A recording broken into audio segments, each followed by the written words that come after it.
Now we're recording. So, hello, it's Riikka Kovasin from Finland for Artist Live today, and we're doing a monochromatic layout with some fun techniques. And let me just flip the camera and let's get started. Hope that this will stay. And somewhere there is the layout. Whoopsie daisy. Let me just a bit adjust. So not straight, not that much. Yeah. Okay, still like, do you still hear me and see me? Let's check this first. So here's the layout we're going to do, or something similar. Don't be afraid of the spider, it's a sculpture, but I just needed some kind of almost black and white picture to go with the page. I would suggest using either black and white picture for this kind of page, or then something with a lot of color, so like balance it out a bit, because if the photo has every color of the rainbow, it might be hard to find a color that fits the page perfectly. So going with black and white would highlight the colors of the picture and also like tone it down a bit so it's not that out loud with the colors.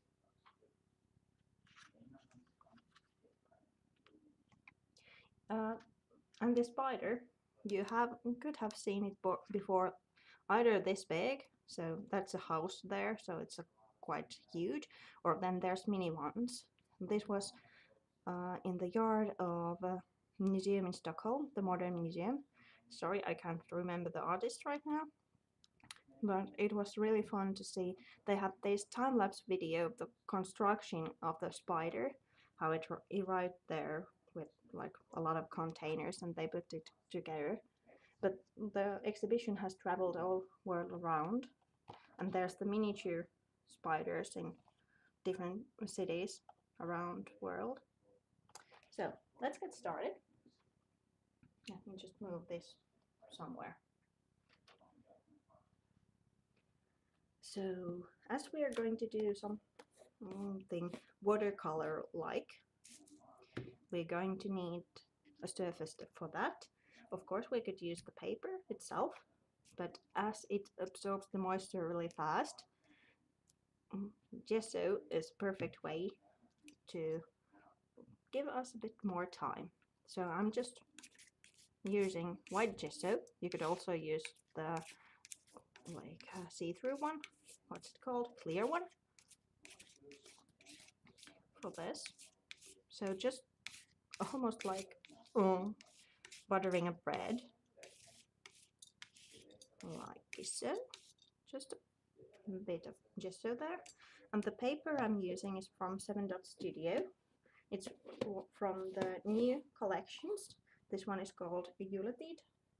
I'm not sure how to spell that in English because that's an actual, I'm like pronouncing it the Swedish way. But anyway, it's the 7 Dot Studio's first Christmas style collection. And let me just give a quick whiff. Hello, Ada. Oh, that's so sweet of you to pop in. Hello, Ada. So sweet for you to pop in. Say hi. Okay, the next thing we're going to do is these watercolor-like thingies here. And as we are going for the black, this is India ink. So just really black ink.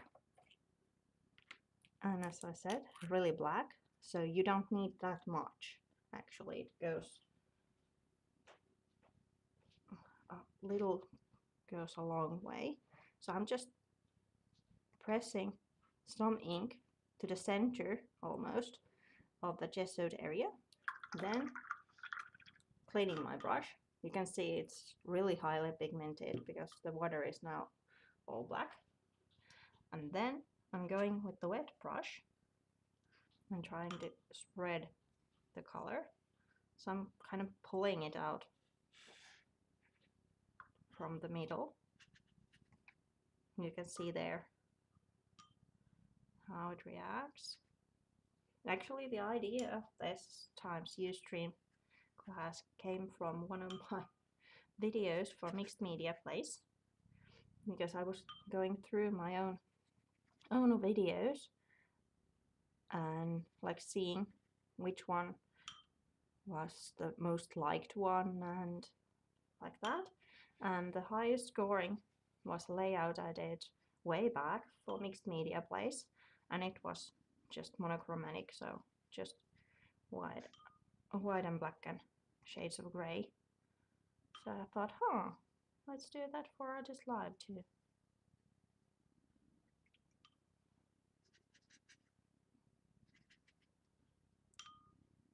Like so, just pulling the color out a little. Now that's a bit too dark to my taste. Let's quickly that off.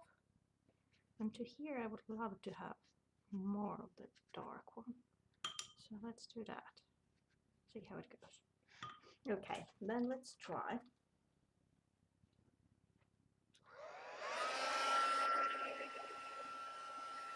You can just check the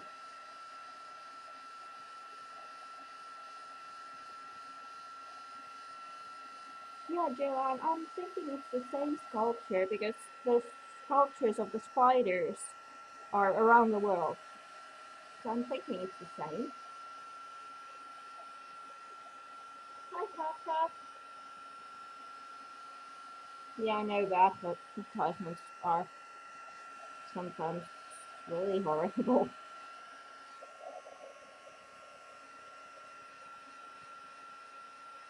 Hi, I'm not sure how to spell your name. Letitia? I know you, but sorry, oh.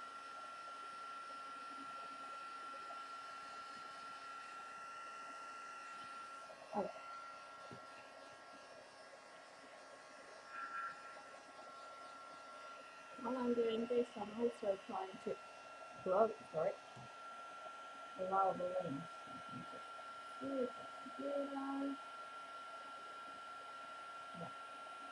Okay. There, could you put that link to the paper again?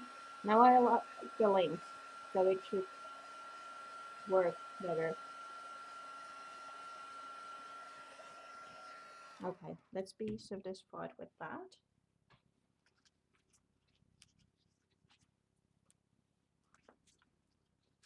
Just getting the excess off. So now we have the first layer, or actually two layers because there's the gesso. So let's put the lid onto this one for a moment and do the stamping at this point. So I'm using two stamps. This one is from the new collections, the Verano Azul collection, and this one is older, from actually a collection Finabar designed, called, let me think, it was Cold Country, I think. This one, yeah. So I'm just using my favorite ink, Archival Ink Black, and the strip stamp. The strip stamps are, to me, the most useful ones because they fit in every layout.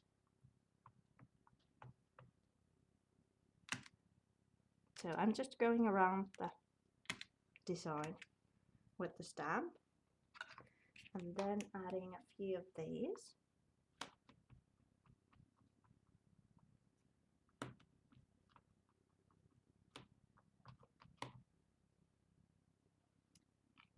Let's try to keep them in the main. Oops, that didn't stamp that well. I didn't ink it well enough. Yeah, better. Maybe I just need to use that.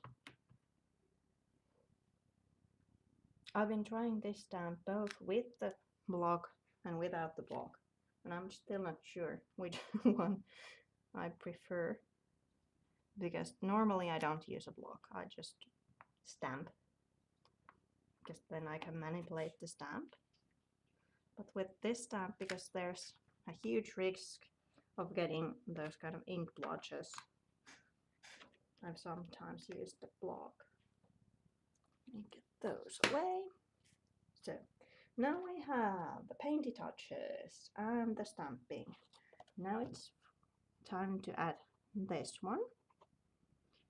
Can you see it?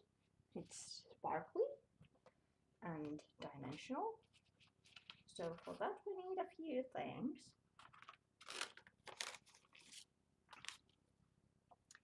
This stencil is by Scrap FX. There's some lovely words in it. Then we need, let me just find it, this one, black glitter. Of course you could use any glitter, like colored ones also, but as we're going black and white, we need black, and then we need this. Oh, sorry. This 3D gloss gel. You could use the matte also, naturally, but as it's matte and this is gloss, I think the matte one really dulls the shine or the sparkle of the glitter a bit, because when you're using the glossy one, it's kind of highlighting the sparkle.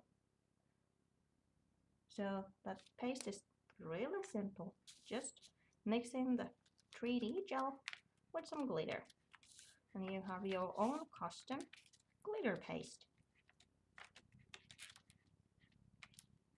Of course, the amount of glitter you use affects the look. So if you use just a little, there's just a few glitter particles in the mix, and if you use like more, there's more. You could also experiment with like mixing 2-3 different glitters and get a totally new look with those. So like that, we have our paste done, and then let's apply it to the page. Previously I loved this more blade-like, or how do you say, palette knife, and now I'm somehow preferring the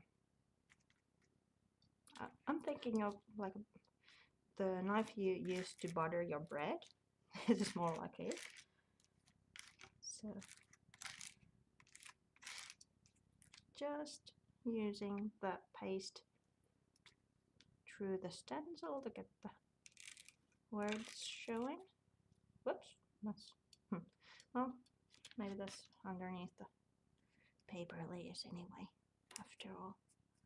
And then yeah, I'm going to work this, yeah, like that. Ha! And we're done.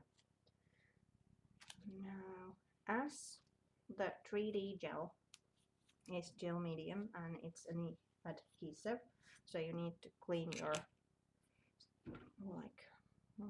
products, your stencils and all that kind of stuff, or otherwise it will dry and you're stuck with a textured stencil that might not be a thing.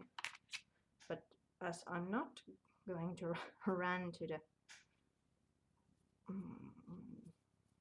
sink right now, let me do this.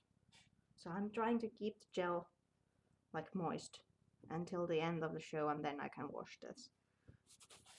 Maybe I do that. Get the excess off. Okay, let me pop that one in there. This we can discard, otherwise it's stuck to my palm in a few moments. And now, as the gel needs to dry a little, well, you can dry it with a heat tool, but I'm trying to avoid it. Let me see. Probably I need to use it anyway, but because it bubbles really easily as it's acrylic based. So better to leave it air dry. That's a better look.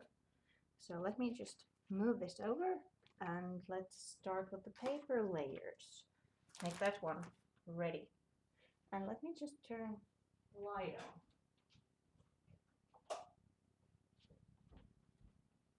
Okay, I'm not sure about you if you see better now than but at least I see better. That's the finish. Nice. And yeah, which one to use? I'm feeling this one. Do you recognize the picture or the building in the picture? I need to wait a minute.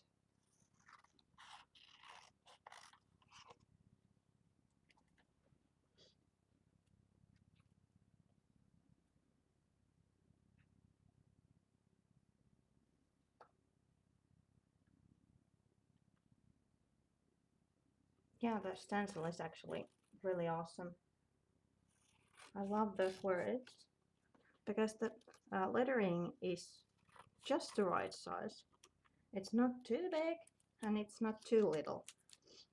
So even with a like gel of that kind, which has particles in it, because if it's just colored one, there's no problem. But if you're using something with a bit of texture in it, you need bigger openings, or otherwise nothing comes through. So I'm doing the paper layers while I wait for the gel to dry. And oh, honestly, I have my paper cutter over there. And sorry for that. I honestly thought I had everything. I even remembered doing that little hole for the tag. Because these tags, this is from the Yuletide collection from 7 Dot Studio. They are in a 12 by 12 sheet. But it's, how do you say it? Sorry, I'm lost for words. Die cut? Yeah, previously die cut. But there's no holes, so you need to punch the holes. And I usually use this Fiskars little silk circle punch to do those. And all the other papers are also from 7 Dot Studio. This one is from a newer collection, the Lost and Found, and it's called Typewriter. This is the other side. And this one is older, Nature Walk, Cloudy. But you can use, of course, any paper. And of course you can use these techniques with like any colors, black and white and all the colors of the rainbow. I thought it would be fun to do a monochromatic layout. So there's those, and there's the tag, and let's take a few of these. Yeah, the links are already in the Facebook event page. There's a photo of the materials I'm using, and the list and the links are over there. So you can always check that there. Terhi, thank you for putting the links, by the way. Thank you, thank you. But if you miss some link she's put on, you can always check the Facebook page. Or, sorry, Facebook event page. Oh, yeah, I love these papers. They have gorgeous designs, and more importantly, they hold the moisture of the products really well. Because some papers tend to curl, or they go, well, to a mush when you apply some water-based product on them. But these don't. These will hold. Interesting. Oh, that's a lovely type thing there. Then I need to add. And I thought it would be fun to use the Yuletide collection in a like Christmas-like page. For example, there's the reindeers and Santa Claus, but if I put it like this, nobody will know. There's some funny looking texture coming out of there, and there's just something bubbly on the other side. So and now I'm just layering the bits and bobs, bits and pieces. They're just, I didn't measure anything. They're just randomly cut out of the papers. No, and yeah, that one may be there. And then let's check with the photo. Yeah, it fits. So if you have watched my videos, you will probably know this one. Haha, my secret tool. So just stapling the layers together. Then I'm checking if everybody is still with me. Okay, now they seem secure. So let's add the twine also in this stage, as the gel is not nearly dried. Let's do all the other stuff.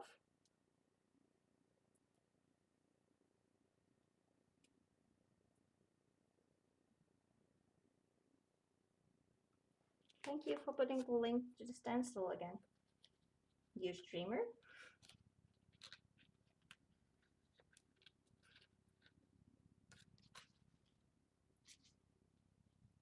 You can always check, if you like the 7 Dot Studio papers, you can always check the stores from 7 Dot Studio site, like so. Maybe I'll add the photo. Oh, I didn't ask where is it from, and then I didn't look at the chat if somebody said it, but it's from Paris.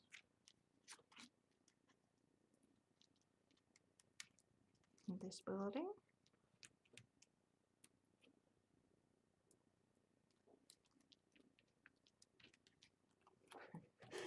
Quite right there. He just said that a stapler is a crafter's best friend. Yeah, at least to me it is.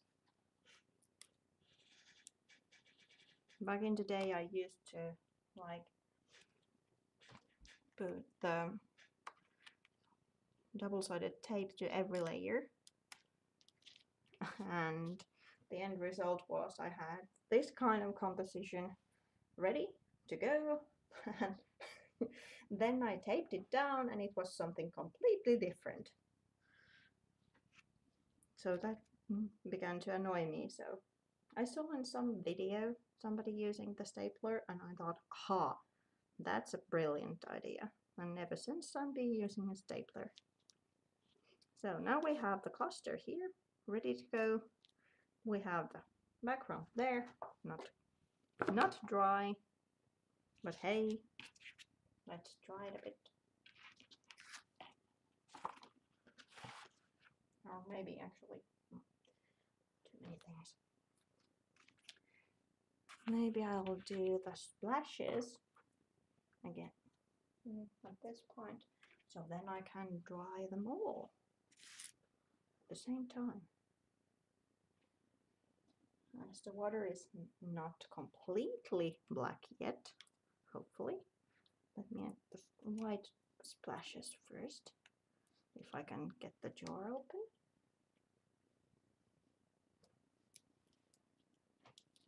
Yeah, I did. So what I'm using for the white splashes, and you could even mix this in with the black India ink there if you want to have like some extra touches.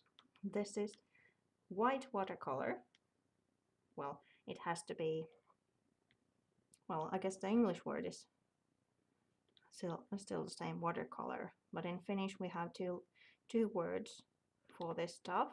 So this would be peiteväri, not vesiväri, because in Finnish the actual word for watercolor means that the whiteness comes from the paper. There is absolutely no white watercolor. It doesn't exist, but it's this. The direct translation would be something cover color, which is not, but anyway. So this is white Ecoline watercolor, and it gives these great white splashes.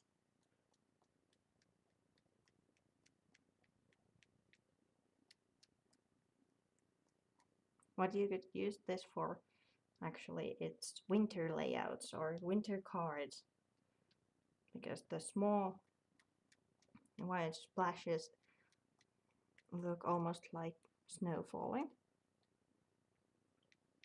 Now there's white splashes. And clean the brush.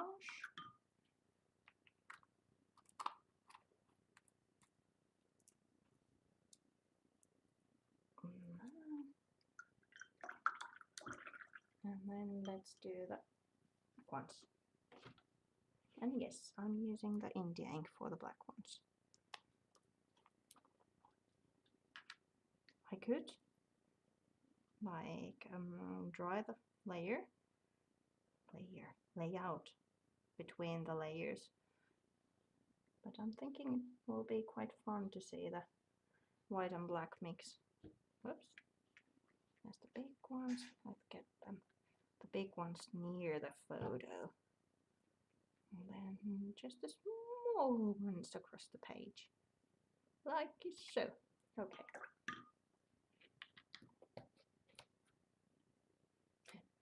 Yeah, me too. I love splatters.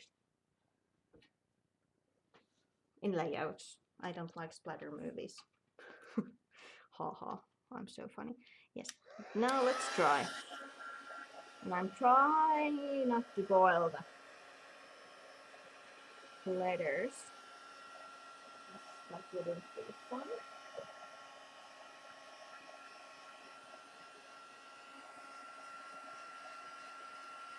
Well, maybe I should watch the layout and not the chat, if I don't want to boil the. No harm done if you end up boiling the gel. It just gets poofy, so it's not that straight lined anymore. But of course you could use it for fun texture technique, actually boiling. Thank you, Terhi. Terhi just said, I'm funny. Yeah. Thank you. She's just so kind to me.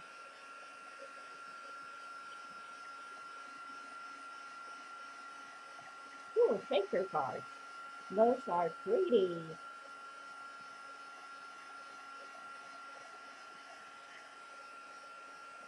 Again, I'm watching the chat and not the layout. But luckily it seems I didn't boil anything. Not much at least.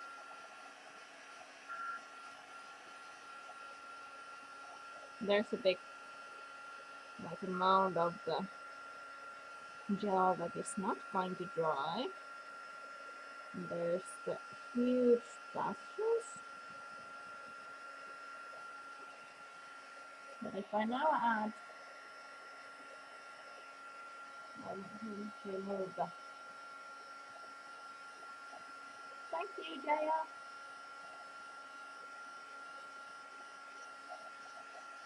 How do you keep layouts from warping? Asked Janelle. Well, there's a few tricks you could do to stop the layouts from warping. Now I'm doing something really silly. I'm trying to dab the excess off. One, you could add moisture to the whole page and also the other sides, so the fibers in the paper, like, they get swollen equally. And that's something you do with, for example, watercolor papers. But the other thing is like just straighten them, either mechanically or you can even use an iron. But of course, then you have to think about the mediums you're using, because if you add an actual iron on top of the 3D gel, I'm thinking that's not a pretty sight. So, the other thing could be that you attach the paper first firmly to another sheet of paper, because when it's thicker, it can't warp that well. Or then you just like do your page, let it dry, then put it under some kind of weight, and it evens out. And to me, personally, I don't mind. Because after you have been in the folder or wherever you store your layouts, they're going to be okay. Of course, if the paper is looking like this, then you have to do something. And the more the paper warps and the more you are not like pulling it straight again, the more you have the Photoshop. But to me, that's not a problem.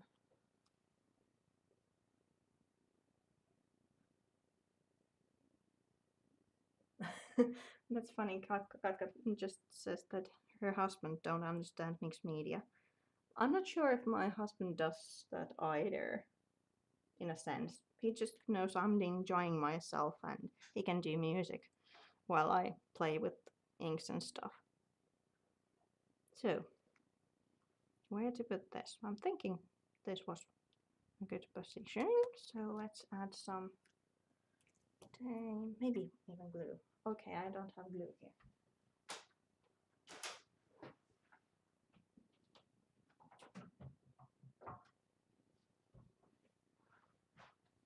Sorry about that.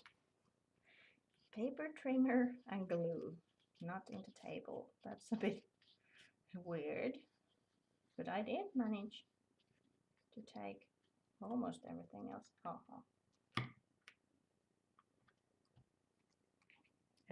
and you know what is missing? Now these are hard to do, but let's bake them.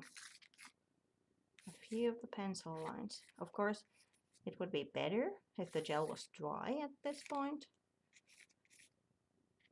But sorry, I forgot those earlier on, so I'm faking that. So now you get to see that sometimes I fake the pencil lines nowadays. Because there's so much happening inside, so they are not really visible anyway. So I can do that. Okay, that had just put me an edge. Just a moment, I'll check that.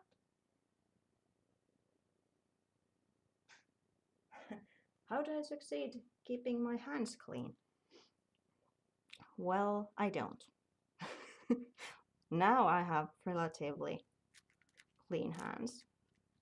But usually I'm not thinking that about my hands, that is, when I'm scrapbooking. So I just missed something in my hand and then I end up having a totally blue hand. But one thing you can do when you have all kinds of media in your hands and you are off to work the next day, and I have some smudges in my layout, you can wash your hair. Because washing your hair cleans, for example, gesso really well. Because I think it's the subtle kind of rubbing with the hair. And other thing I just got from, I think it was last Mother's Day, I got a present from one of my daughters, and it was this woolen soap. So there's a soap inside and then there's wool, like felted, over the soap, and that's perfect for me because that simulates the same kind of action you do with your own hair.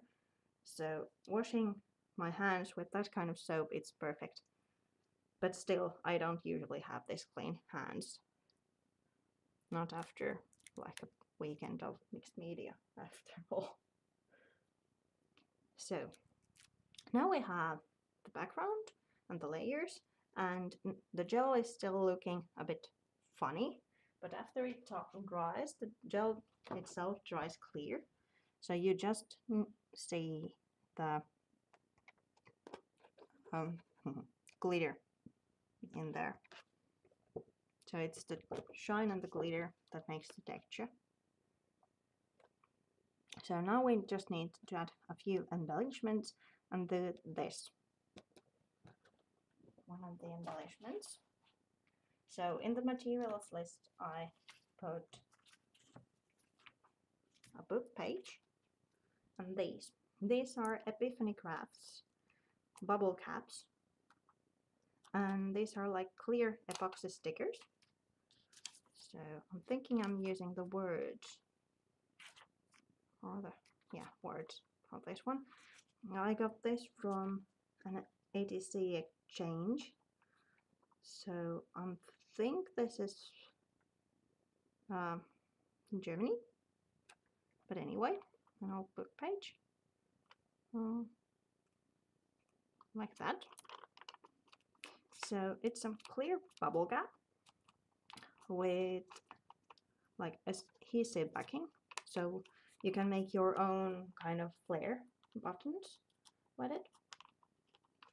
And first, let me just stick it really in there. Then let's get the excess off. Maybe easier this way around. Of course, there's a cutter too. You can use a punch to make this. You can put the paper inside and then insert the bubble cap, and out comes this one. But circles are easy enough to cut by hand also. But what I did, because you can see that this button and this button don't look quite the same, because there's the background showing underneath. So it's a similar thing than you do with gesso, for example, or any kind of gel. So there's the adhesive. Now hopefully the ink is in there. So let us add moisture. Of course, you could use just plain water, which would be better than this black one. And then I'm rubbing. I'm trying to get the paper off, not totally, but there should be some parts of it showing, just a bit more moisture there.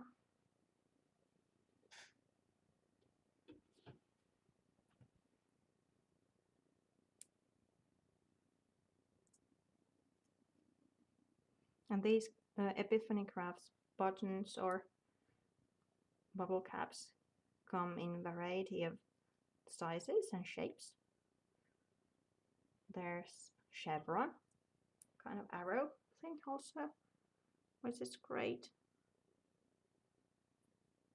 And these circles are like really versatile.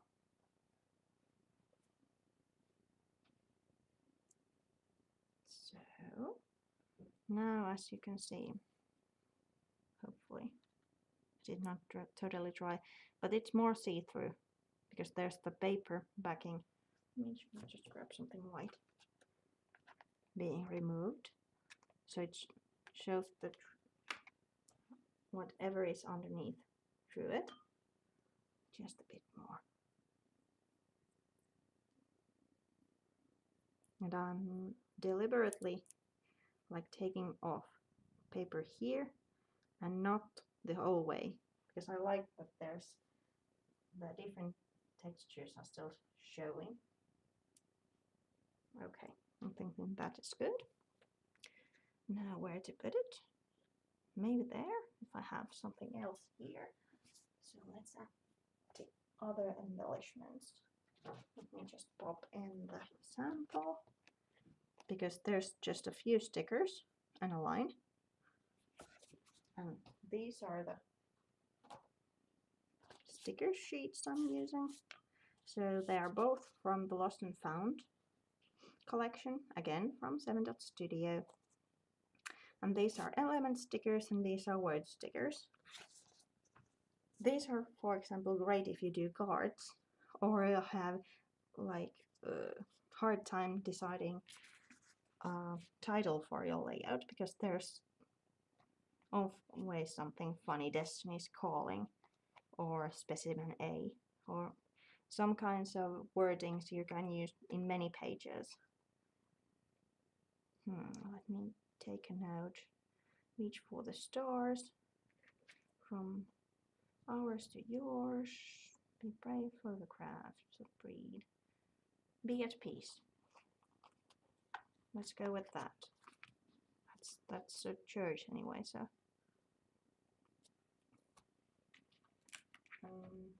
What I did for the other layout too, I want to raise the sticker a little from the background, so I'm using the foam dots to get it a bit off the page, like that. Because usually when you just staple the paper layers, they are a bit three-dimensional, because they are not lying flat, but there's air between the layers. So if you tape something really on there, like to the ground, it's somehow, of course, brings the dimension down. So if you use something like foam dots there, it'll be fine.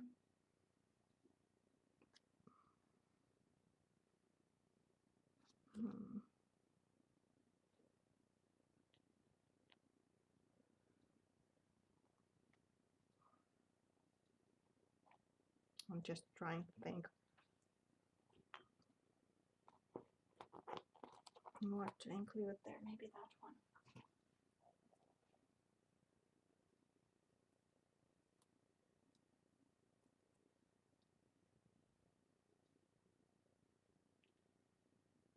Maybe I put it there. Then I think I need a few of the foam dots. So, because this is the first layer and I'm putting it on top of the photo, and I use the foam dots on the photo as well. So I'm thinking 2 layers is good. So I'm just stacking them on. And this is me using adhesive. Honestly, you can pull a whole strip down there. But I'm just frugal, maybe, or lazy, in other words. So no. That's like even higher than the other one. Let me try to show you. Whoops, I didn't remember to glue that one. No, you can't see it from here. But anyway, this one is higher. At least stuck there. As those are there, let me add this here. And as you used glue in the backing of the actual bubble cap, so it's not sticking anywhere anymore because there's the page, you need an adhesive for that one. Any kind of transparent or transparent after drying will do. And here's also a little trick, because not always the adhesive covers the whole thing. So swirl it around a bit, so like a bit turn, then the adhesive is all the way through, because sometimes even though it's transparent, you can see the difference, that there's an air bubble or something underneath, and that can be a bit annoying. So if you just turn it around a bit, the glue gets like evenly underneath the whole thing, and then it's almost like you had no glue. Okay, do I need more? The other layout I did those to balance, because now my eye needs something here to balance the whole layout. Let me see if I can stick some kind of... I would love to have the clock here, but it's too big. So I'm thinking we're leaving that one without any of these. So let me just bring the sample again. So now we're almost done. Just a few more finishing touches with these. So pens. And again, we're going black and white, so I'm using black and white pens. It could be anything. Or you can even use a bit, if you're using a photo with a touch of color, you could even use a color pencil for this one, because it's just a finishing little bits and bobs. And I have to remember that the gel isn't dried yet. So to balance it all out, I need some kind of a ruler like straight thing. I'm just drawing a few lines here. Nope.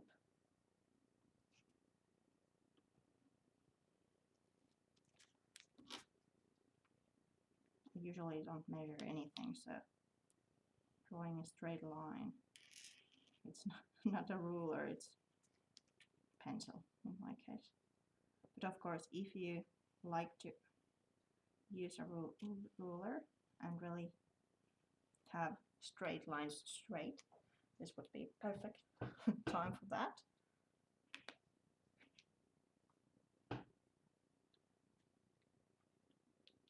Yeah, somebody asked about the white strip. I remove it. Depending on the project, sometimes I even remove it earlier, but on the other hand, in a class like this, it's fun to have the reference showing, and honestly, it doesn't do anything. I can ignore it in a way, but let me just remove it now, so you can see the page as it's going to be.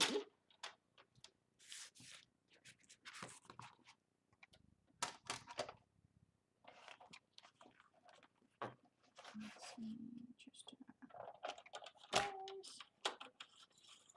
hopefully there's not a tell. So like that. I know people who actually keep the manufacturer strip on there for reference if they have to like be able to tell the paper really fast. If they're working for a manufacturer, for example, they can have the strip there, and just when they take the photo, they edit it out. But I always take them out sooner or later. So this is just to balance the whole layout out, because if there wasn't anything, I see it's kind of going this way. It's heavy on this side, but nothing on this side. So just a few lines, and then a few dotted circles there, like in the other one. Oh, and this is white Sharpie. You could also use a gel pen.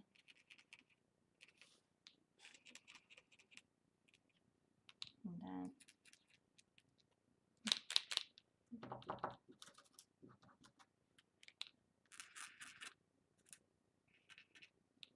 and these last like hand-drawn details are great. At least I think they're great, because they actually add your own hand touch to the page. Of course, the pencil lines do that in a way also, but this is something uniquely yours. And you don't have to draw, like really able to draw. You don't have to, you can, but you don't have to draw birds and butterflies, but just like dots or circles or little hearts or stars, because that's something nobody else can do, because nobody else can draw like you.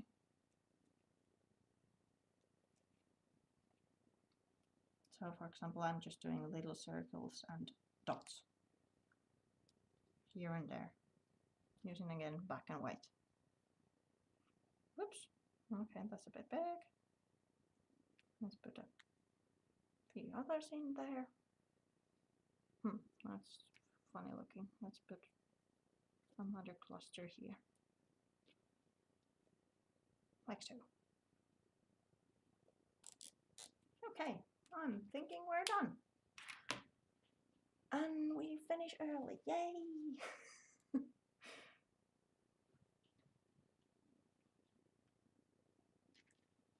So, here's the page. It will change a bit when it's dry. Right, all right. So let me just show the sample. Looks like this, and here's this page. I'm going to blog it, so if you want to see the details and the photo when it's drawn, I think I shall blog it during the week. And I'm just thinking if the event page, no, the event page don't have my blog. But anyway, Verhi, could you please put the link to my blog still? And I have to remember to say that a lovely Terhi who has been helping me today, she's keeping the show next week, and she's doing some fabulous ATCs. She told me they were her first, but I don't believe her because they were so gorgeous. So don't forget to tune in next week as well. Let me just turn the camera and wave goodbye. Thank you all for coming. It's great to see you here. Always a pleasure. Okay, let me just think here, and now you see the ceiling and now you see me. Hello. So I hope you liked the show and the techniques I used. And well, I hope I see you next week when Terhi is on, or then week after that, then I'm on. So thank you for all for coming. Bye.